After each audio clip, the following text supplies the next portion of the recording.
Inspector SSC academy के YouTube channel पर आप सभी का हार्दिक स्वागत करता हूं।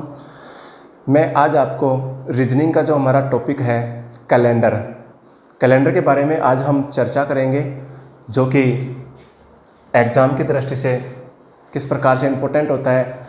यहाँ पे देखो, जो हम बात कर रहे हैं दोस्तों कि कैलेंडर जो होता है, पहले हम बात करेंगे कि कैलेंडर का जो किस नाम से इसको जाना जाता है, इसको बनाने वाला व्यक्ति कौन था, कब उसने इसको बनाया था, इन सब बातों की हम चर्चा करेंगे इस वीडियो में। यहाँ पे हम देख रहे हैं कि जो कैलेंडर जो है हमारे पास, इस कैलेंडर को बनाने वाला व्यक्ति कौन था, इस कैलेंडर को किसने बनाया था। इस कैलेंडर को पोप ग्रेगर ने बनाया था। जो हम बात कर रहे हैं इस कैलेंडर की, किसने बनाया था? पोप ग्रेगर ने बनाया था। अब पोप ग्रेगर ने बनाया था, जो कि पोप ग्रेगर कहाँ का रहने वाला था? ये रोम शहर का निवासी था और इसने 1582 ईस्वी में इस कैलेंडर को बनाया था। कौन से सन में बनाया था इस कैलेंडर को? 1582 ईस्वी में इस कैलेंडर को बनाया था।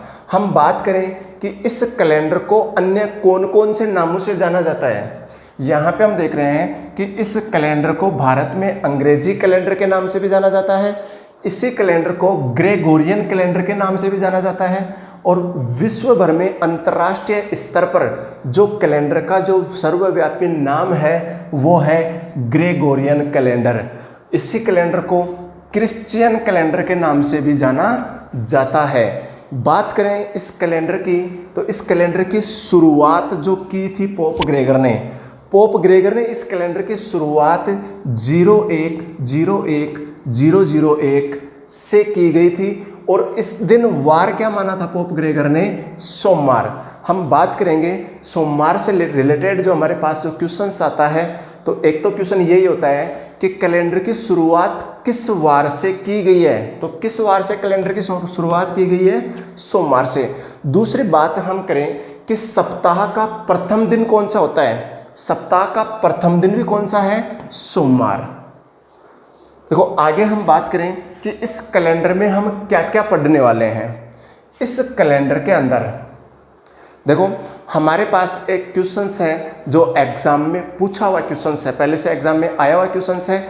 इस क्वेश्चंस में ये पूछना चाह रहा है हमसे कि निम्न में से 3 किसी एक समूह बनाते हैं, वह कौन सा है जो उस समूह में नहीं आता है।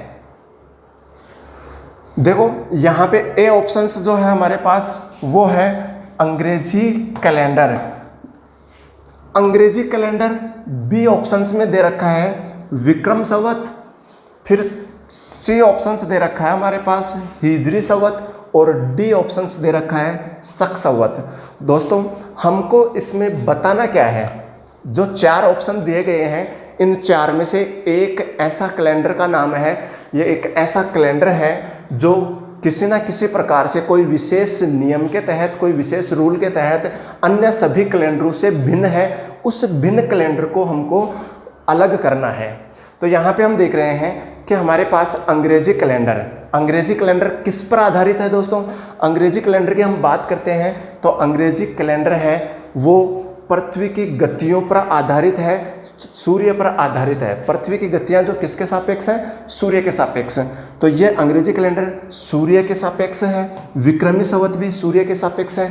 शक संवत भी किसके सापेक्ष है? सूर्य के सापेक्ष है। हमारे पास हम बात कर रहे हैं कि हिजरी संवत जो चलती है, ये मोमडन्स का जो कैलेंडर है, इसमें हमारे पास ये किस पर आधारित कैलेंडर है? ये चंद्रमा पर आधारित कैलेंडर है। तो दिए गए जो ऑप्शंस हमारे पास है, अंग्रेजी कैलेंडर सूर्य पर आधारित है, विक्रमी संवत सूर्य पर आधारित है, शक संवत भी सूर्य पर आधारित है, जबकि हमारे पास हिजरी संवत है वो चंद्रमा पर आधारित कैलेंडर है। तो इन सब में भिन्न कौन सा हो जाएगा हमारे पास? हिजरी संवत। कौन सा भिन्न हो जाएगा? हिजरी संवत। अब हम बात करें आगे कि इस कैलेंडर में हम क्या क्या पढ़ने वाले हैं। देखो दोस्तों, कैलेंडर में हम चर्चा कर रहे हैं कि हमारे पास एक तो आता है सप्ताह, एक होता है महीना, एक होता है वर्ष, और एक होता है हमारे पास शताब्दी। देखो, हमारे पास जो सप्ताह होते हैं, बात करें आपसे जनरली यही क्वेश्चन पूछ लिया गया कि सप्ताह कितने प्रकार के होते हैं। तो सप्ताह के प्रकार की बात करें हम तो कितने प्रकार के होते हैं सप्ताह? एक प्रकार का होता है। सप्ताह कितने प्रकार का होता है? एक प्रकार का होता है। जबकि आपसे पूछ लिया जाए कि सप्ताह में दिन कितने प्रकार के होते हैं तो दिन कितने प्रकार के होते हैं? 7 प्रकार के। और वो सब आप सब जानते हैं पहले से ही। वो कौन से होते हैं? सोमवार से लेकर के रविवार तक के जो दिन हैं। फिर उसी प्रकार से हम बात करें, हमारे पास इस कैलेंडर में हम जो सेकंड जो जानकारी है वो है किसकी? महीनों की। देखो दोस्तों, महीनों की हम बात करते हैं तो हमारे पास महीने कितने प्रकार के होते हैं? बात करें हम महीने, देखो कुल महीने कितने होते हैं? आपसे कुल के बारे में पूछ रहा है तो कुल कितने होते हैं? 12। फिर आपसे ये क्वेश्चन पूछ लिया जाए कि महीने कितने प्रकार के होते हैं और वो होंगे हमारे पास, तो महीने दिनों के आधार पर, किसके आधार पर? दिनों के आधार पर, दिनों के आधार पर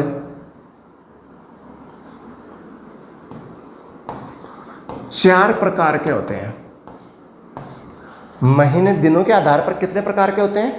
4 प्रकार के।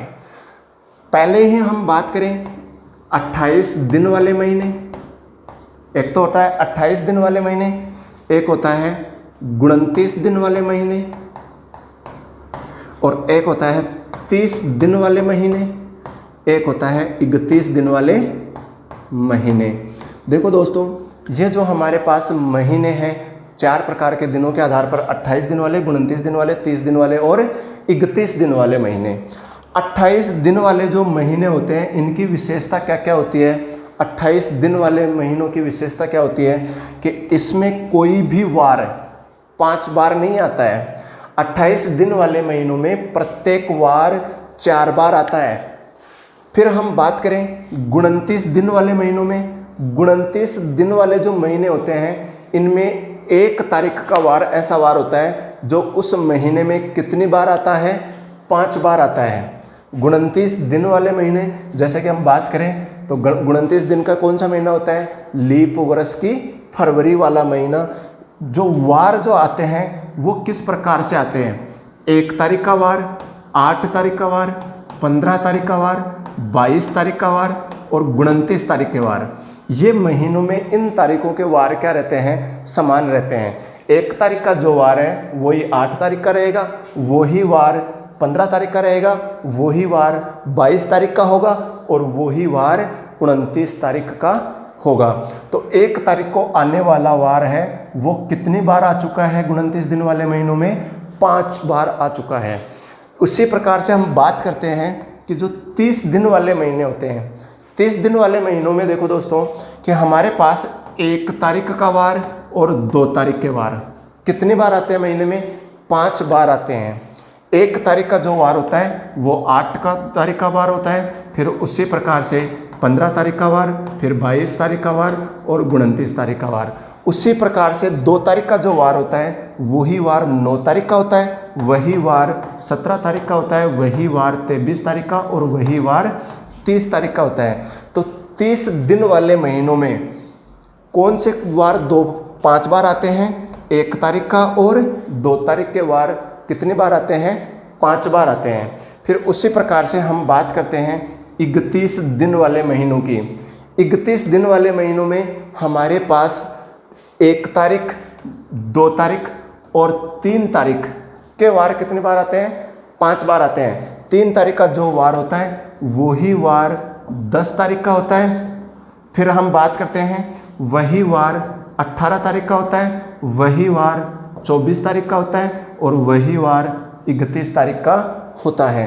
तो 31 दिन के जो महीने होते हैं उनमें 5 बार कौन कौन से तारीखों के वार आते हैं? 1 तारीख का वार भी 5 बार आएगा, 2 तारीख का वार भी 5 बार आएगा और 3 तारीख का वार भी 5 बार आएगा। तो ये हमारे पास महीनों से रिलेटेड जानकारियाँ थी।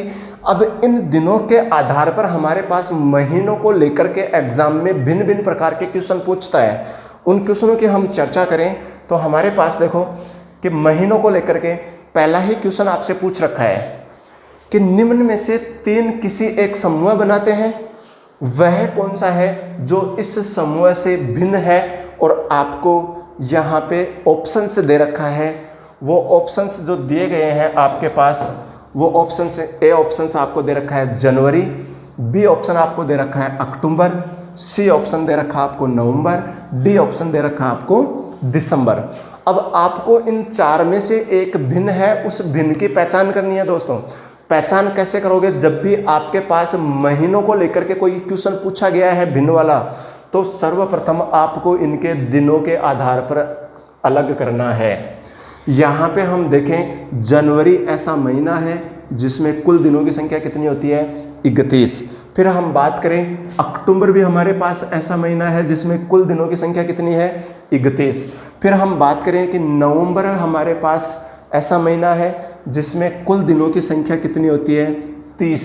और दिसंबर की भी हम बात करें तो हमारे पास कुल दिनों की संख्या कितनी होती है? 31। अब इन दिए गए महीनों के दिन डालते ही आपको समझ में आ रहा होगा कि इन चारों में से कौन सा एक महीना ऐसा है जो अन्य 3 से भिन्न है। वो कौन सा महीना है हमारा? नवंबर। वो कौन सा महीना है हमारा? नवंबर। तो हमारा आंसर क्या हो जाएगा? नवंबर। फिर आगे इसी प्रकार से हम नेक्स्ट क्वेश्चंस की चर्चा करते हैं दिनों के आधार पर। यह हमारे पास जो नेक्स्ट क्वेश्चन है कि निम्न में से 3 किसी प्रकार से एक समूह में बंधे हुए हैं, वह कौन सा है जो इस समूह में नहीं आता है, इस समूह से भिन्न है, उसकी हम बात कर रहे हैं। तो हमारे पास ए ऑप्शन दे रखा है हमको। ए ऑप्शंस क्या है? जनवरी। फिर बी ऑप्शंस दे रखा है जून। फिर सी ऑप्शन दे रखा है नवंबर। और डी ऑप्शन दे रखा है दिसंबर। देखो, अभी हमने देखा था कि महीनों से रिलेटेड कोई भी क्वेश्चन आते ही हमको पहला काम क्या करना है? दिनों की संख्या डालनी है।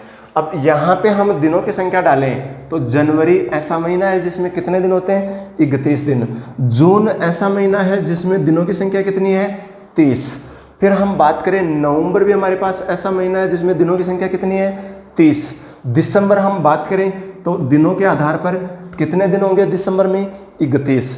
यहाँ पे हम देख रहे हैं कि जो 4 ऑप्शन हमारे पास आए हुए हैं, इन चारों में से 2 ऑप्शंस ऐसे हैं जिनमें हमारे पास, जिनमें के दिनों की संख्या हम देख रहे हैं 30 है, जबकि 2 ऑप्शंस ऐसे हैं जिनमें दिनों की संख्या क्या है?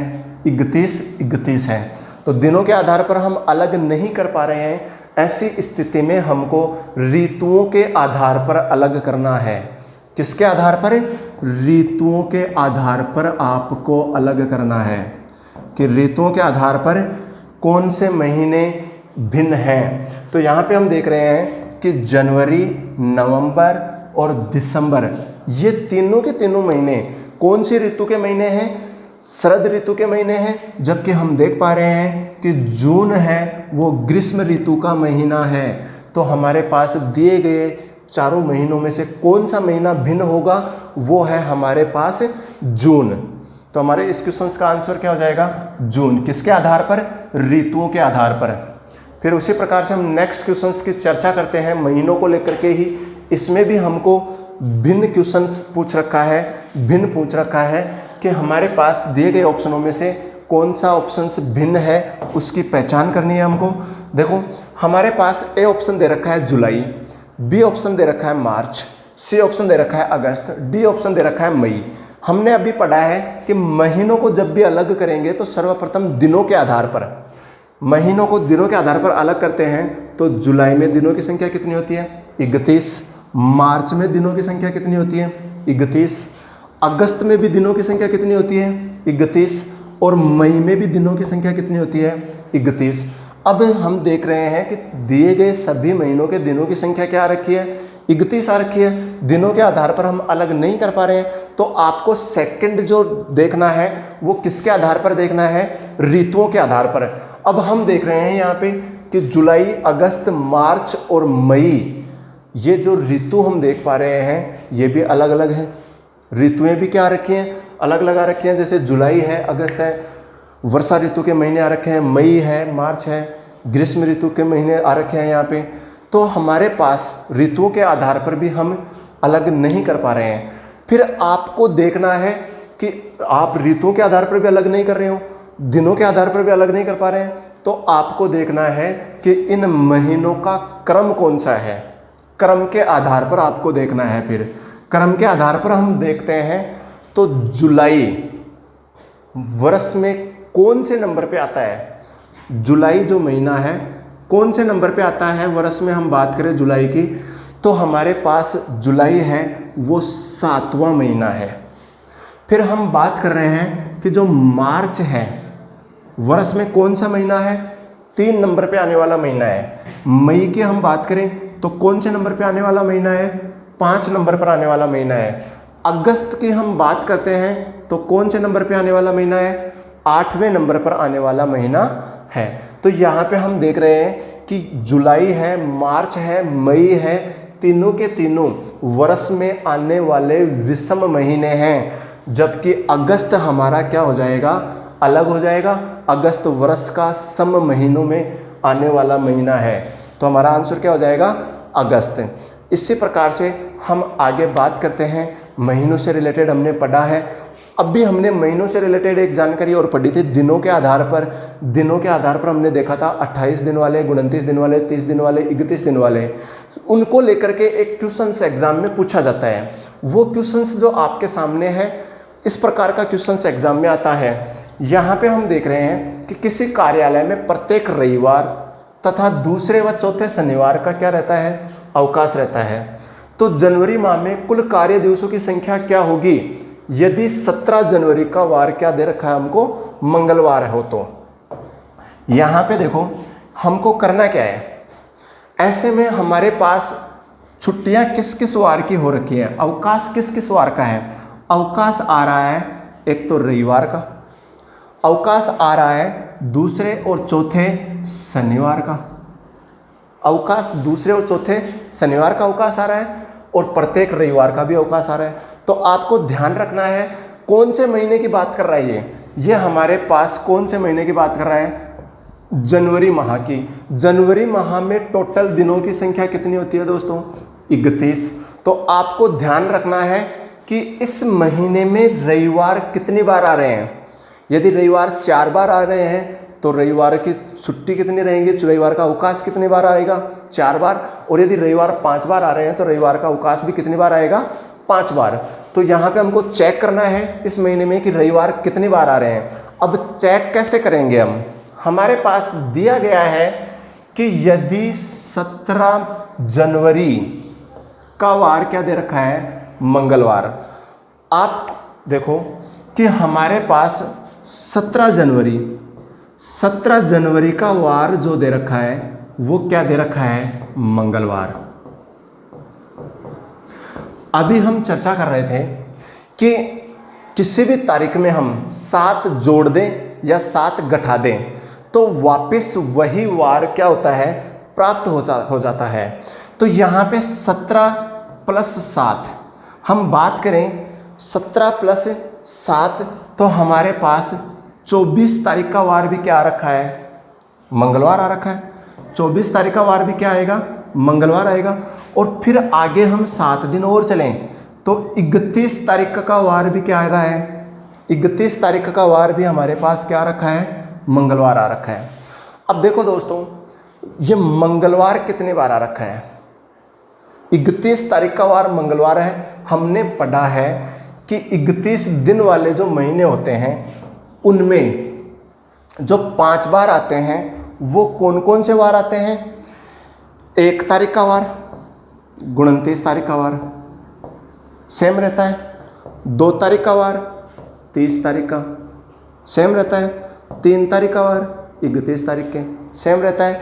और ये वार ऐसे हैं जो उस महीने में कितनी बार आते हैं, 5 बार आते हैं। ये कितनी बार आते हैं महीने में, 5 बार आते हैं 31 दिन वाले महीनों में। तो यहाँ पे हम देख रहे हैं कि 31 तारीख का वार मंगलवार है, तो जायज़ सी बात है कि हमारे पास 30 तारीख का वार क्या होगा, सोमवार होगा, और 29 तारीख का वार क्या होगा, रविवार होगा।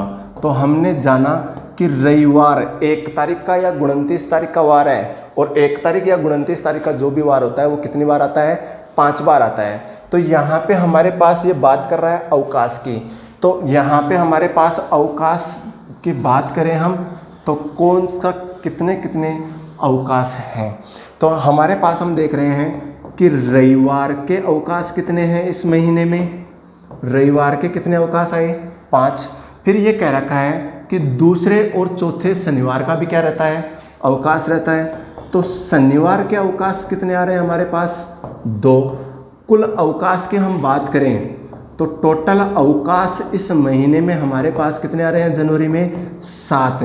पर ये प्रश्न में देखो पूछना क्या चाह रहा हमसे, तो किसी कार्य दिवसों की संख्या हमसे, जनवरी माह में कुल कार्य दिवसों की संख्या क्या होगी, ये हमसे कार्य दिवसों की संख्या पूछना चाह रहा है। हमारे पास 7 तो क्या है, अवकाश हैं। जनवरी माह में टोटल दिन कितने थे, 31 में से 7 दिन तो क्या रहा है, अवकाश रहा है। तो कार्य कितने दिन हुआ, तो कार्य हमारे पास कितने दिन होगा, 24 दिन। तो जनवरी माह में कुल कार्य दिवसों की संख्या क्या होगी, 24। इसी प्रकार से आपके पास नेक्स्ट क्वेश्चन है हमारा। इस क्वेश्चन में आपको पूछ रहा है मीटिंगों की संख्या। ये कह रहा है कि एक ग्राम पंचायत में प्रत्येक सोमवार व विषम गुरुवार को मीटिंग निर्धारित की गई है। तो बताओ जून माह में कुल कितनी मीटिंग हुई, यदि 23 जून का वार, 23 जून का वार क्या है, शनिवार हो। तो अब हमको इसमें भी उसी प्रकार से पहले क्या करना होगा, ये जानना ज़रूरी होगा कि हमारे पास सोमवार है वो कितनी बार आ रहा है, गुरुवार है वो कितनी बार आ रहा है। देखो दोस्तों यहाँ पे आपको गुरुवार से पहले एक शब्द और दे रखा है, विषम गुरुवार। पहले तो हम इस चीज़ का जिक्र कर लें कि सम गुरुवार कौन से होते हैं, विषम गुरुवार कौन से होते हैं। किसी भी महीने में पहली बार एक बार जो आया वो विषम गुरुवार, दूसरी बार गुरुवार आया वो कौन सा, सम गुरुवार। यानी कि सम संख्या में जो गुरुवार आ रहे हैं वो सम गुरुवार हैं, विषम संख्या पर जो गुरुवार आ रहे हैं वो विषम गुरुवार हैं। तो हमारे पास 23 जून का वार क्या दे रखा है, शनिवार दे रखा है। 23 जून से हम चलना चाहें तो 23 जून से 23 में हम 7 प्लस कर दें तो हमारे पास क्या 30 जून का वार भी शनिवार होगा। तो 30 जून का वार भी क्या आ गया हमारे पास, शनिवार। देखो 30 जून का वार शनिवार है तो जायज़ सी बात है कि 29 जून का वार क्या होगा, 29 जून। और 29 जून का वार क्या होने वाला है हमारे पास, शुक्रवार। अब 5 बार कौन कौन से वार आ रहे हैं इस महीने में, इस जून का जो महीना है दिए गए प्रश्न के अकॉर्डिंग तो 5 बार आने वाले वार, शुक्रवार है वो 5 बार आ रहा है, शनिवार है वो भी कितनी बार आ रहा है, 5 बार आ रहा है। तो ये पूछ रखा है हमसे कि कुल मीटिंगों की संख्या क्या होगी। मीटिंग कब कब होती है, तो प्रत्येक सोमवार को होती है। तो सोमवार इस महीने में कितनी बार आएगा, सोमवार की मीटिंगें कितनी होंगी, सोमवार हमारे पास 4 बार आएगा। तो 4 मीटिंग तो किसकी हो जाएंगी, सोमवार की। फिर विषम गुरुवार, अब देखो हमारे पास गुरुवार 5 बार तो नहीं आ रहा, 5 बार तो शनिवार और शुक्रवार आ रहे हैं। तो फिर विषम गुरुवार कौन कौन से हैं, जो 1 नंबर पे आया गुरुवार और 3 नंबर पे आया गुरुवार वो। तो गुरुवार को जो मीटिंगें हुई हैं वो कितनी हुई हैं, गुरुवार की 2 मीटिंग हुई हैं। तो हमारे पास टोटल जो मीटिंग है इस महीने में, टोटल मीटिंग कितनी हुई है, टोटल मीटिंगों की हम बात करें तो हमारे पास 6 टोटल मीटिंग की गई हैं। तो हमारा आंसर क्या हो जाएगा, 6। फिर इसी प्रकार से हम बात करें आगे, तो आगे देखो दोस्तों हम बात कर रहे हैं कैलेंडर में महीनों से रिलेटेड अभी हमने पढ़ा है जानकारियाँ। आगे आता है हमारे पास वर्ष। पहली चीज़ हम यही जिक्र कर लें कि वर्ष जो होता है वो किसको कहा जाता है, वर्ष किसे कहा जाता है, किसे कहा जाता है वर्ष, जितने समय में पृथ्वी सूर्य के एक चक्कर कंप्लीट करती है उस समय को एक वर्ष के नाम से जाना जाता है। और वो समय जो होता है कितना होता है, 365 से ही 1/4 दिन। वो समय कितना होता है, 365 से ही 1/4 दिन। यहाँ पे हम देख रहे हैं कि वर्ष हैं वो कितने प्रकार के हैं? 2 प्रकार के।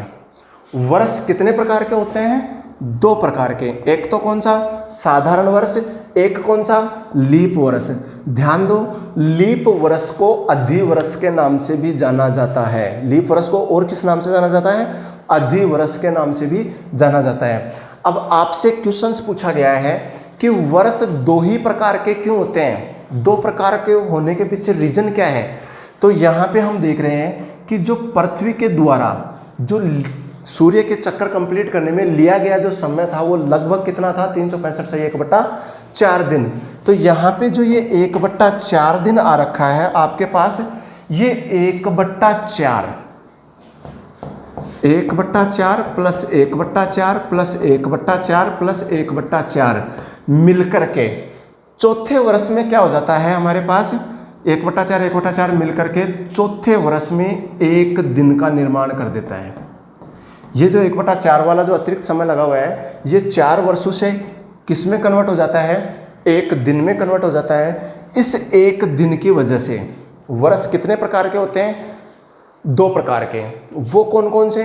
एक तो वो वर्ष जिसमें ये अतिरिक्त वाला दिन काउंट नहीं होता है, वो साधारण वर्ष होता है। और एक वो जिसमें ये 1/4 1/4 1/4 से मिलकर के जो 1 दिन बना हुआ है वो काउंट होता है, वो लीप वर्ष के नाम से जाना जाता है या अधिवर्ष के नाम से जाना जाता है। ये जो 1 दिन आता है, अतिरिक्त जो 1 दिन बनता है, इसको कैलेंडर में किस के द्वारा दर्शाया गया है? 29 फरवरी के द्वारा। किसके द्वारा दर्शाया गया है? 29 फरवरी के द्वारा। आपको ध्यान रखना है, कैलेंडर के अंदर 29 फरवरी को किस नाम से जाना जाता है? अधि दिन के नाम से भी जाना जाता है। किस नाम से? अधि दिन के नाम से भी जाना जाता है 29 फरवरी को। फिर आगे हम बात करें, देखो दोस्तों, एक तो कैलेंडर में आपको 2 बातों का ध्यान रखना है, जिसमें एक तो है अधि दिन। 2 बातों का आपको ध्यान रखना है कैलेंडर में। देखो, एक तो है आपके पास कौन सा? अधि दिन।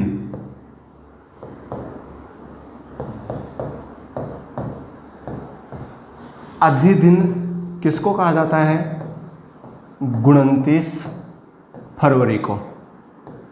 अधि दिन किसको कहा जाता है? 29 फरवरी को। एक होता है कैलेंडर के अंदर बड़ा दिन। कैलेंडर के अंदर एक जो है वो कौन सा है? बड़ा दिन। अब आपको ध्यान रखना है कि बड़े दिन के नाम से किसको जाना जाता है? बड़े दिन के नाम से 25 दिसंबर को जाना जाता है। ये आपको समझ में आया होगा कि अधि दिन 29 फरवरी को क्यों कहा जाता है? क्योंकि इसमें अधिक वाला समय काउंट होता है। बड़ा दिन 25 दिसंबर। 25 दिसंबर को बड़ा दिन क्यों माना गया है? दोस्तों, यहाँ पे कुछ स्टूडेंट हैं, बड़ा दिन है वो 21 जून को मान लेते हैं। बड़ा दिन किसको मान लेते हैं? 21 जून को, जो कि क्या है? गलत है। 21 जून ज्योग्राफी के अकॉर्डिंग बड़ा दिन है, पर लेकिन यहाँ पे हमारे पास रीजनिंग में बड़ा दिन किसको कहा जाता है? 25 दिसंबर को। इसका रीजन क्या है कि इस कैलेंडर को, जो हम कैलेंडर पढ़ रहे हैं, बनाने वाला व्यक्ति कौन था इसको? Pope Gregor. पोप ग्रेगर एक क्रिश्चियन था, और क्रिश्चियन जो हैं उनका सबसे बड़ा जो त्यौहार होता है वो कौन सा होता है? Christmas day. और क्रिसमस डे जो होता है वो कब मनाया जाता है? 25 दिसंबर को। तो उस पोप ग्रेगर ने 25 दिसंबर को इस कैलेंडर में बड़े दिन के नाम से दर्शा रखा है।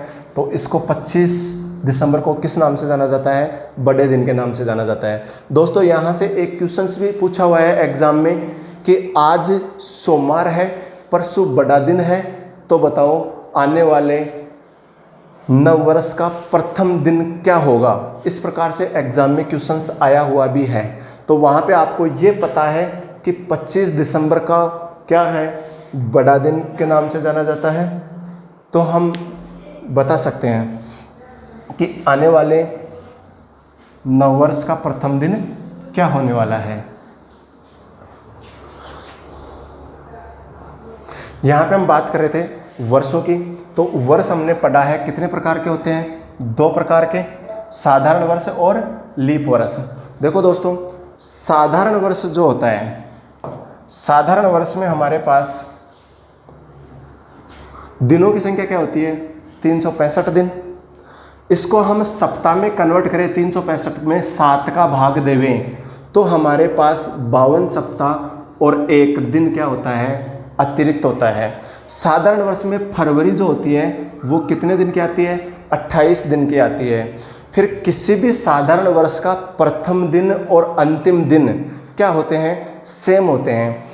फिर हम बात करते हैं पहचान की। साधारण वर्ष और लीप वर्ष की पहचान कैसे करनी है? पहचान करने के लिए देखो दोस्तों, हमको ध्यान रखना है कि जिस वर्ष में 4 का पूरा पूरा भाग नहीं जाता है, 4 का पूरा पूरा भाग नहीं जाता है, वह वर्ष कौन सा होता है? साधारण वर्ष होता है। जैसे हम देख पा रहे हैं कि 2002 में हम 4 का भाग देंगे तो हमारे पास 2 क्या रह जाता है? शेषफल रह जाता है। तो ये क्या है? साधारण वर्ष है। कौन सा वर्ष है? साधारण वर्ष है। जैसे 2009 है, 2019 है, 2122 है, ये सभी कौन से वर्ष हैं? साधारण वर्ष हैं। फिर हम बात करें लीप वर्षों की। लीप वर्ष में दिनों की संख्या क्या होती है? 366 दिन। लीप वर्ष में जो 366 दिन होते हैं, इसमें फरवरी हमारे पास कितने दिन की होती है? 29 दिन की होती है। फरवरी कितने दिन की होती है? 29 दिन की। इन 366 दिनों को हम सप्ताह में कन्वर्ट करना चाहते हैं तो हमारे पास क्या प्राप्त होता है? 52 तो पूरे पूरे सप्ताह बन जाते हैं और 2 दिन क्या होते रहते हैं? अतिरिक्त बचे होते हैं। फिर हम बात करें कि कोई भी लीप वर्ष होता है उसका प्रथम दिन और सेकंड लास्ट दिन, किसी भी लीप वर्ष का फर्स्ट डे और सेकंड लास्ट डे का जो वार है वो क्या रहता है? सेम रहता है। हम बात करें यहाँ पे पहचान की, तो लीप वर्ष की पहचान कैसे की जाएगी? देखो, वह वर्ष जिसमें 4 का पूरा पूरा भाग जाता है लीप वर्ष कहलाता है। जिसमें 4 का पूरा पूरा भाग जाता है वो कौन क्या होता है? लीप वर्ष कहलाता है। जैसे हम देख रहे हैं कि 2004 में हम 4 का भाग देंगे तो हमारे पास पूरी बार भाग जा रहा है, तो ये 2004 लीप वर्ष है। फिर ऐसे ही 2008 में भी 4 का भाग जाता है, ये भी लीप वर्ष है। 2020 भी लीप वर्ष है। 2124 भी क्या है? हमारे पास लीप वर्ष है। इस प्रकार से दोस्तों हम साधारण वर्षों की और लीप वर्षों की पहचान कर सकते हैं। फिर हमारे पास हम देख रहे हैं कि अगला जो आ रहा है हमारे पास टॉपिक कैलेंडर में, वो है शताब्दी।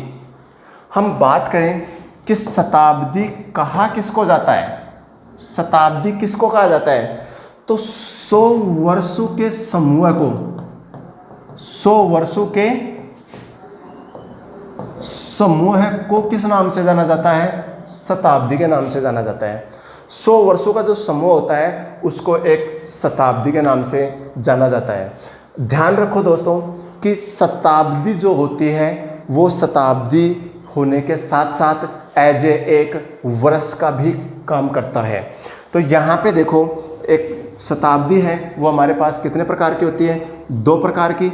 एक तो है साधारण शताब्दी, एक है लीप शताब्दी। साधारण शताब्दी और लीप शताब्दी। साधारण शताब्दी अभी जो हमने देखा था, साधारण वर्षों में जो जो आते हैं वो सब के सब साधारण शताब्दी होती है। और लीप वर्ष या लीप शताब्दी, इनकी पहचान को हमको ध्यान रखना है। देखो, यहाँ पे हमारे पास साधारण शताब्दी में क्या होता है कि 365 दिन होते हैं। दिनों की संख्या बात करें, जो साधारण शताब्दी वाला जो वर्ष आएगा उसमें दिन कितने होंगे? 365 दिन होंगे। फिर उसी प्रकार से उसको हम कन्वर्ट करें सप्ताह में तो कितने सप्ताह बनने वाले हैं? 52 सप्ताह और एक दिन अतिरिक्त रहेगा। 52 सप्ताह और एक दिन अतिरिक्त होगा। फिर साधारण शताब्दी वर्ष में फरवरी जो होती है 28 दिन की होती है। फिर यहाँ पे हम बात कर रहे हैं इनकी पहचान की। पहचान देखो दोस्तों कि जिस भी शताब्दी वर्ष में 400 का पूरा पूरा भाग नहीं जाता है, 400 का पूरा पूरा भाग नहीं जाता है, वह शताब्दी वर्ष है। कौन सा वर्ष होता है? साधारण शताब्दी वर्ष होता है। जैसे हम बात करें तो हमारे पास 1300, क्या 1300 में हम भाग देना चाहें 400 का तो क्या पूरा पूरा भाग जा रहा है? नहीं जा रहा है। तो 1300 जो है कौन सा वर्ष है? साधारण शताब्दी वर्ष है। फिर उसी प्रकार से हम बात करें कि हमारे पास सन है 1400, क्या 1400 में 400 का पूरा पूरा भाग जाता है क्या? नहीं जाता। तो ये भी कौन सा है? साधारण शताब्दी वर्ष है। फिर उसी प्रकार से हम बात करना चाहें कि हमारे पास 1900 है, 1900 में हम 400 का भाग देते हैं तो पूरा पूरा भाग नहीं जा रहा है, तो ये भी कौन सा वर्ष है? साधारण शताब्दी वर्ष है। इसी प्रकार से हम बात करते हैं लीप शताब्दी वर्षों की। देखो दोस्तों, लीप शताब्दी वर्ष, इसमें दिनों की संख्या कितनी होगी? 366, वही 52 सप्ताह और 2 दिन अतिरिक्त होंगे। फिर हम बात करते हैं इसकी पहचान की, तो वह शताब्दी जिसमें 400 का पूरा पूरा भाग जाता है लीप शताब्दी वर्ष होता है। लीप शताब्दी वर्ष जैसे हम देख रहे हैं 1200 में 400 का भाग देते हैं तो पूरी पूरी बार भाग जा रहा है। फिर आगे हम देख रहे हैं 1600 भी क्या है? लीप शताब्दी वर्ष है। 2000 भी क्या है? लीप शताब्दी वर्ष है। 2400 भी क्या है? लीप शताब्दी वर्ष है। तो हमारे पास ये सब के सब क्या हैं? लीप शताब्दी वर्ष हैं। अब पहचान से रिलेटेड आपको क्वेश्चंस पूछता है, एग्जाम में क्वेश्चंस आया हुआ क्वेश्चंस है पहचान से रिलेटेड। ये जो क्वेश्चंस देख रहे हो दोस्तों, आप निम्न में से कौन सा लीप वर्ष है? निम्न में से कौन सा लीप वर्ष है? यही क्वेश्चंस SSC 10+2 2012 में आया हुआ क्वेश्चन है। ये जो क्वेश्चन देख रहे हो आप, ये SSC 10+2 2012 में आया हुआ क्वेश्चन है। क्वेश्चंस की लैंग्वेज सिर्फ इतनी थी कि निम्न में से कौन सा लीप वर्ष है। अब आप यहाँ पे देख रहे हैं कि एक ऑप्शन दे रखा है 1400, एक ऑप्शन दे रखा है 1600, एक ऑप्शन दे रखा है 1800। 1400 हम चेक करेंगे कि ये साधारण वर्ष है या लीप वर्ष है। कैसे चेक करेंगे? अब पहली चीज तो आपको यहाँ पे तो ये लिख रखा है लीप वर्ष, पर क्या ये दिए गए आपको वर्ष है कौन से हैं? मिडिल वर्ष है या शताब्दी वाले वर्ष हैं? तो यहाँ पे जो दिए गए हैं उनके अंत में देखो 2 जीरो लगी हुई हैं, और किसी भी वर्ष के अंत में 2 जीरो लगी हुई होती है तो वो कौन सा वर्ष होता है? शताब्दी वाला वर्ष होता है। और अभी हमने चर्चा की थी कि शताब्दी वाले वर्षों को पहचान करने के लिए हम किसका भाग देते हैं? 400 का भाग देते हैं। तो यहाँ पे 2 जीरो से 2 जीरो क्या हो जाएगी? कैंसिल। 14 में 4 का भाग जाता नहीं है, तो ये जो वर्ष हम देख रहे हैं ये कौन सा वर्ष है? साधारण वर्ष है। फिर आगे हमारे पास ऑप्शन दे रखा है 1600 अंत में 2 जीरो लगी हुई है, तो इसका मतलब कौन सा वर्ष है? शताब्दी वाला वर्ष है। और शताब्दी वाले वर्ष को चेक करते हैं तो भाग देते हैं किसका? 400 का। 1600 में 400 का भाग पूरा पूरा जाता है, तो ये वाला वर्ष कौन सा वर्ष है? लीप वर्ष। फिर उसी प्रकार से हम बात कर रहे हैं आगे 1800 को भी चेक करना चाहें तो 400 का भाग देंगे, 400 का भाग इसमें जाता नहीं है, तो ये वाला वर्ष कौन सा वर्ष है? साधारण वर्ष। तो हमारा आंसर क्या होगा कि निम्न में से कौन सा लीप वर्ष है? तो इसमें लीप वर्ष की हम बात करें तो कौन सा लीप वर्ष है? सिर्फ और सिर्फ 1600 ऐसा वर्ष है जो लीप वर्ष है। शेष सभी के सभी कौन से वर्ष हैं? साधारण वर्ष हैं। तो काफ़ी स्टूडेंट इसका आंसर सभी करके आ गए थे, जो कि क्या था? गलत था। तो ऐसे क्वेश्चनों में आपको ध्यान रखना है, आंसर क्या होगा इसका? 1600। फिर इसी प्रकार से देखो दोस्तों, मैं आपको यहाँ पे एक पहचान करने का एक तरीका बता रहा हूँ। अपनी जनरल भाषा में हम बात करें तो किस प्रकार से, देखो यहाँ पे आपके सामने कुछ सन है जिनकी पहचान करना है आपको। यहाँ पे हमारे पास देखो दोस्तों, आपके पास 1215, 1872, 1913, 2025, 2416, फिर आगे आपके पास 1900, 2000, 800, फिर आगे आपके पास दे रखा है 1720, आगे आपके पास दे रखा है 1640, 1950। ये आपको कुछ दी गई सन है, आपको सिर्फ इतना बताना है कि इनमें कौन कौन से सन लीप वर्ष वाले सन है और कौन कौन सी सन साधारण वर्ष वाली सन है। देखो हमारे पास पहली ही सन है 1215। 1215 हम चेक करेंगे। आपको दोस्तों पहचान के लिए कि सिर्फ इतना सा ध्यान रखना है कि जिस भी सन के अंत में 2 जीरो नहीं लगे हुए हैं उसकी पहचान करने के लिए भाग देते हैं किसका, 4 का। जिस भी सन के अंत में 2 जीरो नहीं लगे हुए हैं उसकी पहचान करने के लिए हम किसका भाग देते हैं, 4 का। 4 का भाग पूरा पूरा चला जाता है तो वह लीप वर्ष होता है, और 4 का पूरा पूरा भाग नहीं जाता है तो वह साधारण वर्ष होता है। यहाँ पे देखो 1215 में हम 4 का भाग देंगे तो पूरा पूरा भाग नहीं जा रहा है। ये वाला वर्ष कौन सा वर्ष है, साधारण वर्ष। फिर आगे देखो 1872। 1872 में भी किसका भाग देंगे, 4 का भाग देंगे, और 72 में हम देख रहे हैं 4 का पूरा पूरा भाग जाता है तो ये वाला जो वर्ष है वो कौन सा है, लीप वर्ष है। फिर आगे आपके पास सन दे रखा है 1913। 1913 में भी हम भाग देंगे किसका, 4 का, और 4 का भाग देंगे तो हमारे पास 4 का पूरा पूरा भाग नहीं जा रहा है तो ये कौन सा वर्ष होगा, साधारण वर्ष। फिर इसी प्रकार से हमारे पास नेक्स्ट क्वेश्चंस दे रखा है 2025। 2025 में हम 4 का भाग देंगे तो पूरी पूरी बार भाग नहीं जा रहा है, नहीं जा रहा है तो ये वाला सन है जो कौन सा है, साधारण वर्ष वाला सन है। तो देखो ध्यान दो यहाँ पे अगला जो क्वेश्चन है 2416, अगले जो सन दे रखा है 2416, चेक करना हमको कि ये साधारण वर्ष है या लीप वर्ष है। देखो अंत में 2 जीरो नहीं लगे हुए हैं तो भाग किसका देना है, सिर्फ और सिर्फ 4 का भाग देना है, और 16 में 4 का भाग पूरा पूरा जा रहा है तो ये कौन सा वर्ष है, लीप वर्ष।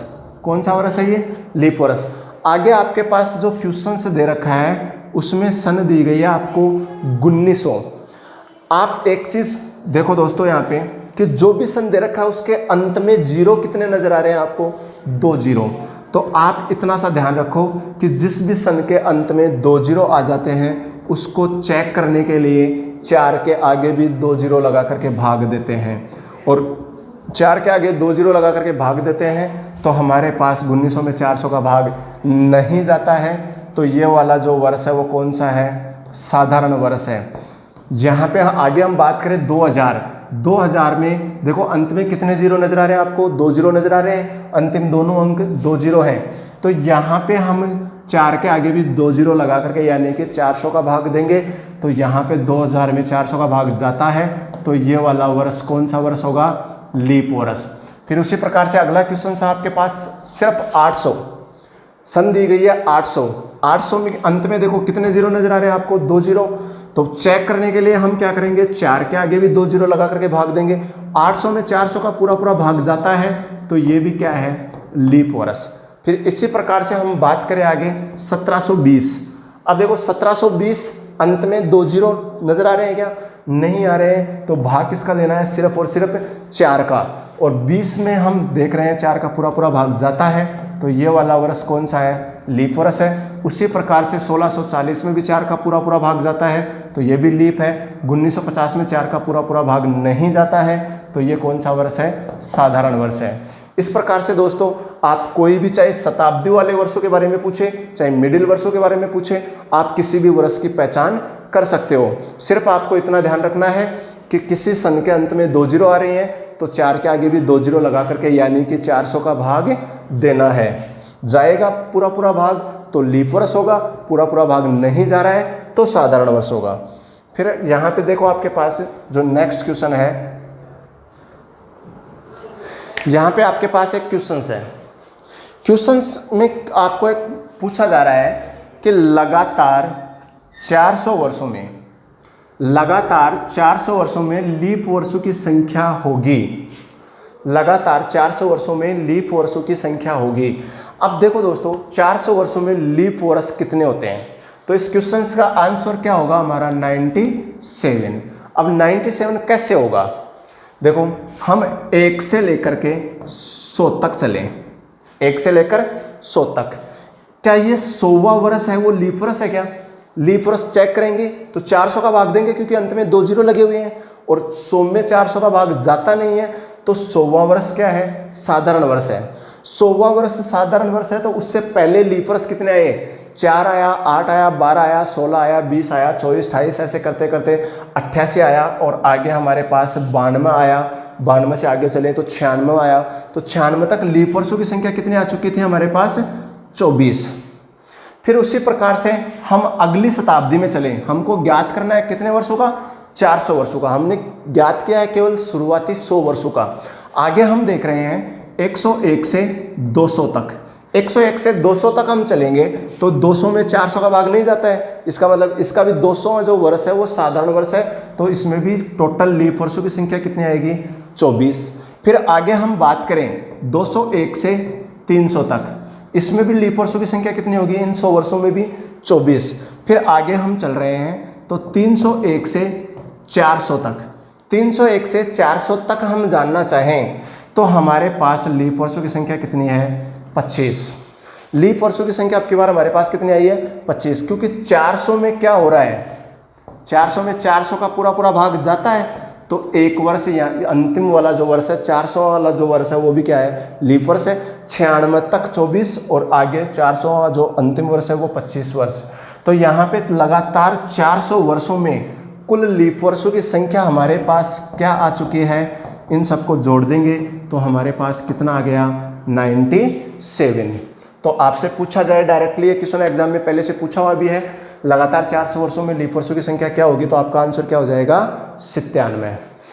फिर आगे नेक्स्ट क्वेश्चन की हम बात करते हैं। तो आपके पास जो नेक्स्ट क्वेश्चन है काफ़ी इंपॉर्टेंट क्वेश्चन है एग्जाम की दृष्टि से। यहाँ पे आपसे पूछा जा रहा है कि लगातार 400 वर्षों में 29 तारीख कितनी बार आती है। दोस्तों आपको 29 तारीख पूछ रहा है, न कि आपसे 29 फरवरी के बारे में पूछ रहा है। 29 तारीख, यहाँ पे देखो 29 तारीख की हम बात करते हैं तो देखो एक वर्ष में 29 तारीख कितनी बार आती है। अभी हमने पढ़ा है कि वर्ष 2 प्रकार के होते हैं, एक तो साधारण वर्ष और एक लीप वर्ष। हमको पता है साधारण वर्ष में 29 तारीख कितनी बार आती है, 11 बार। साधारण वर्ष में 29 तारीख कितनी बार आती है, 11 बार। जबकि लीप वर्ष में 29 तारीख कितनी बार आती है, 12 बार। यहां पे आपको देखना है, ये पूछ रहा है कितने वर्षों के बारे में, 400 वर्षों के बारे में। आपने अभी पिछले प्रश्न में पढ़ा है कि 400 वर्षों में लीप वर्ष कितने होते हैं, 97। 400 वर्षों में लीप वर्ष कितने होते हैं, 97। और एक लीप वर्ष में 29 तारीख कितनी बार आ रही है, 12 बार।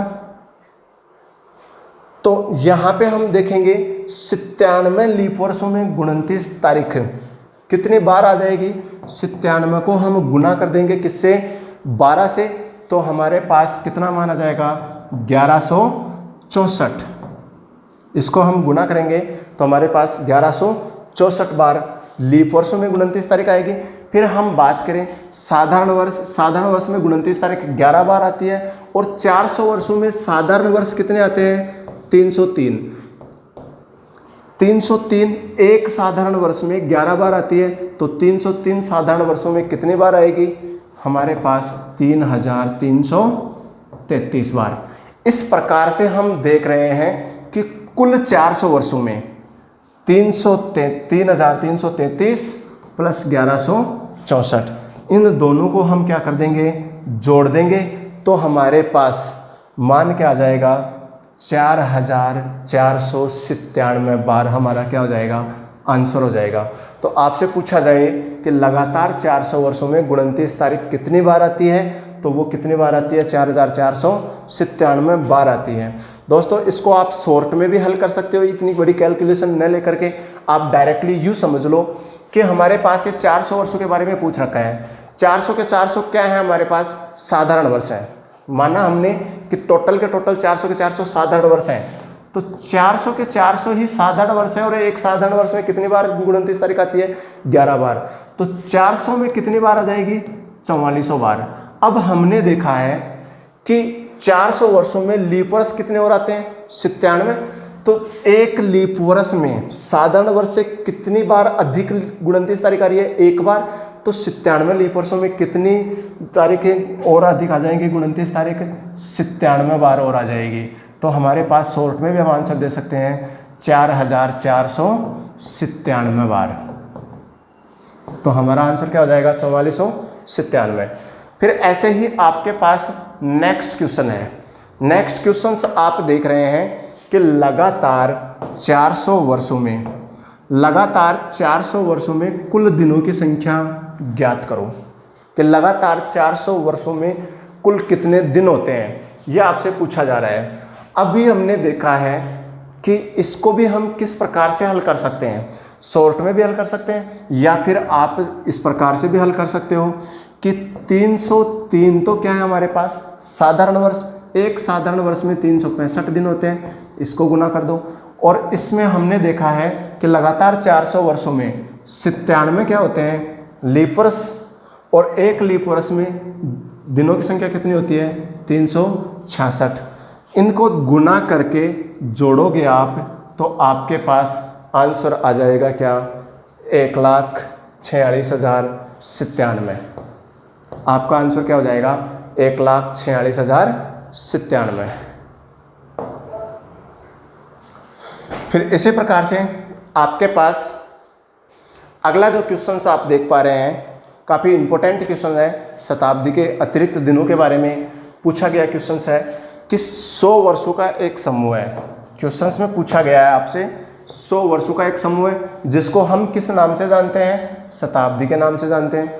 और उस शताब्दी का अंतिम वर्ष है, कौन सा वर्ष है? साधारण वर्ष है। तो बताओ इस शताब्दी में कुल अतिरिक्त दिनों की संख्या क्या होगी? तो आपका आंसर क्या होगा? 5। अब पहले आप इस चीज़ को समझो दोस्तों कि ये 5 कहाँ से आ रहा है, 5 अतिरिक्त दिन कहाँ से आए। पहले तो देखो कि 100 वर्षों के जिनकी ये बात करना चाह रहा है वो 100 वर्ष कौन से हैं? अंतिम वर्ष कौन सा वर्ष है? साधारण वर्ष है। तो हमारे पास ये जो बात करना चाह रहा है 100 वर्षों की, इन 100 वर्षों में साधारण वर्ष कितने हैं और लीप वर्ष कितने हैं? पहले तो ये जानना चाहेंगे हम। यहाँ पे हम देख रहे हैं कि इनमें हमारे पास 100 वर्षों में यहाँ पे 24 तो क्या है? लीप वर्ष। लीप वर्ष कितने हैं इन 100 वर्षों में? 24। क्योंकि अंतिम वर्ष कौन सा वर्ष है? साधारण वर्ष है। अब 100 में से ये बताओ आप 24 लीप वर्ष हैं, तो शेष बचे हुए 76 वर्ष कौन से होंगे? साधारण वर्ष होंगे। ये कौन से वर्ष हैं? साधारण वर्ष। यहाँ पे हम देख रहे हैं कि अभी हमने पढ़ा है शुरुआत में ही कि लीप वर्ष में 52 तो सप्ताह और अतिरिक्त दिन कितने होते हैं? 2। तो यहाँ पे 24 लीप वर्ष हैं। 24 लीप वर्षों में, एक लीप वर्ष में 2 अतिरिक्त दिन होते हैं, तो 24 लीप वर्षों में कितने हो जाएंगे? 48। शेष बचे हुए 76 कौन से हैं? साधारण वर्ष। एक साधारण वर्ष में एक दिन अतिरिक्त होता है, तो 76 साधारण वर्षों में 76 साधारण वर्ष अतिरिक्त दिन हो जाएंगे। इन सबको जोड़ें, हम कुल 100 वर्षों के अतिरिक्त दिन जानना चाहें तो 48 प्लस 76 हमारे पास टोटल कितना आ जाएगा? मान इसका 48 प्लस 76 हमारे पास इनका योग हो गया कितना? 124। 124 अतिरिक्त दिन है क्या? हमसे पूछा जा रहा है क्या 124 अतिरिक्त दिन है हमारे पास? जी नहीं। अतिरिक्त दिन कौन से होते हैं? जिसमें 7 का भाग देने के बाद जो शेषफल बचा रहता है, 7 का भाग देने के बाद में जो शेषफल बचा रहता है वो अतिरिक्त दिन के नाम से जाना जाता है कैलेंडर में। या फिर यूँ कह सकते हैं कि वे दिन जिनको पूरे पूरे सप्ताह में कन्वर्ट नहीं किया जा सकता, अतिरिक्त दिनों के नाम से जाने जाते हैं। तो यहाँ पे 124 में हम 7 का भाग देंगे, इसको सप्ताह में कन्वर्ट करेंगे तो हमारे पास कितने बार? 17 बार पूरा पूरा भाग जाएगा और शेषफल के रूप में हमारे पास क्या बचेंगे? 5। तो ये 5 क्या है हमारे पास? अतिरिक्त दिन। ये 5 क्या हैं? अतिरिक्त दिन।